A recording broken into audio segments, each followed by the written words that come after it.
নাগরিক পরিষেবার মানোন্নয়নের দাবিতে শুক্রবার বালুরঘাট পৌরসভার সামনে বিক্ষোভ ও ডেপুটেশন দিল বামফ্রন্ট। 7 দফা দাবিতে এদিন দুপুরে পৌরসভার গেটের সামনে জমায়েত করে বিক্ষোভ দেখালো বাম কর্মী সমর্থকরা। বিক্ষোভে উপস্থিত ছিলেন সিপিআইএমের দক্ষিণ দিনাজপুর জেলা সম্পাদক নন্দলাল হাজরা, আরএসপির জেলা সম্পাদিকা সুচেতা বিশ্বাস, আরএসপি নেতৃত্ব অমর সরকার ও সিপিআইএমের বালুরঘাট 1 নম্বর এরিয়া কমিটির সম্পাদক অনিমেষ চক্রবর্তী। বাম নেতৃত্বের অভিযোগ, পৌর এলাকার রাস্তাঘাট সংস্কার, নিকাশি ব্যবস্থা, সাফাই, একাধিক নাগরিক পরিষেবা বেহাল। এদিন বিক্ষোভ শেষে পৌর কর্তৃপক্ষের কাছে 7 দফার দাবি সম্বলিত স্মারকলিপি জমা দেয় বামফ্রন্ট।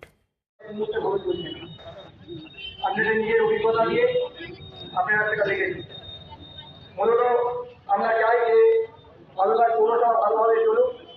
বালুরঘাট পৌরসভার মেয়াদ যতদিন আছে সেই মেয়াদের মধ্যে দাঁড়িয়ে বালুরঘাট পৌরসভার পৌর প্রশাসন তাদের দায়িত্ব যেটুকু আছে সেই দায়িত্ব তারা পালন করুক এবং বালুরঘাটের মানুষ যেন পৌর নাগরিক পৌর পরিষেবা পায় সেটা দেখুক।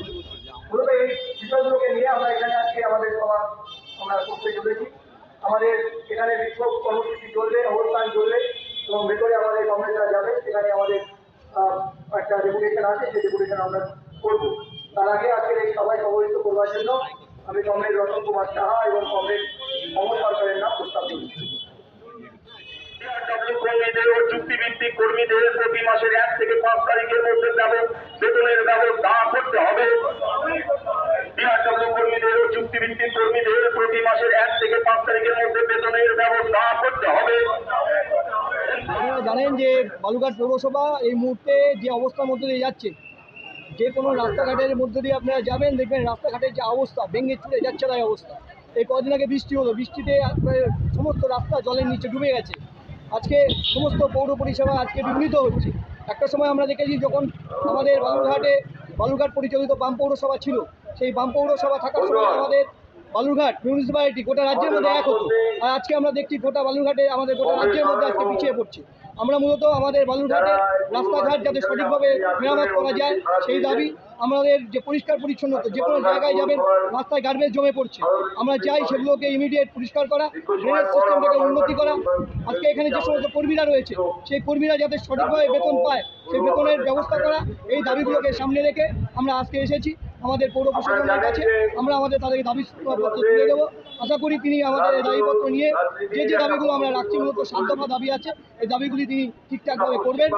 এটা আমাদের আজকে কর্মসূচি, আমাদের এইটুকু আমাদের নাগরিক পরিষেবা দিতে আপনাদের মানে পৌরসভার যে এই চলছে নির্বাচনের পর থেকে জেলার এটা নিয়ে কি আপনার নেবেন আগামীতে পদক্ষেপ? আমরা লক্ষ্য করলাম যে 4 তারিখের পর থেকে এই পৌরসভা নিজেকে আরও বেশি গুটিয়ে নিল। আমরা বলতে চাই এই জায়গাটায় যে বিগত দিনে সরকার পরিবর্তন হয়, এটা ঘটনা। আজকে পশ্চিমবঙ্গে আজকে তৃণমূল সরকার আজকে বিজেপি সরকার এসছে, কিন্তু আমাদের পৌর বোর্ডে আছে তৃণমূল সরকার। আমরা বিভিন্ন বিগত দিনে দেখেছি যখন বাম পৌর বোর্ড ছিল তখন কিন্তু বাম সরকার চলে গেছে, তারপরেও কিন্তু বাম পৌর বোর্ড বালুরঘাটের মানুষকে যথেষ্ট পরিষেবা দিচ্ছে। আজকে এই জায়গায় দাঁড়িয়ে তৃণমূল পৌর বোর্ডে কেন পারছে না? কারণ তাদের মধ্যে কোনো একটা বিষয় কাজ করছে, সেই ভয়ে তারা হয়তো কাজ করতে পারছে না। আমরা বলতে চাই, ভয় পান যাই পান, মানুষের দায়িত্ব আপনারা নিয়েছেন, সেই দায়িত্ব আপনাদের পালন করতে হবে। এ বিষয়ে কোনো টালবাহানা আমরা বালুরঘাটের নাগরিক এবং আমাদের পার্টি কখনো মেনে নেবেন। আপনার নাম? সম্পাদক সিপিআই। কিন্তু যে পৌরতন্ত্র হয়েছে বা তার যে পৌর পরিষদ বা যারা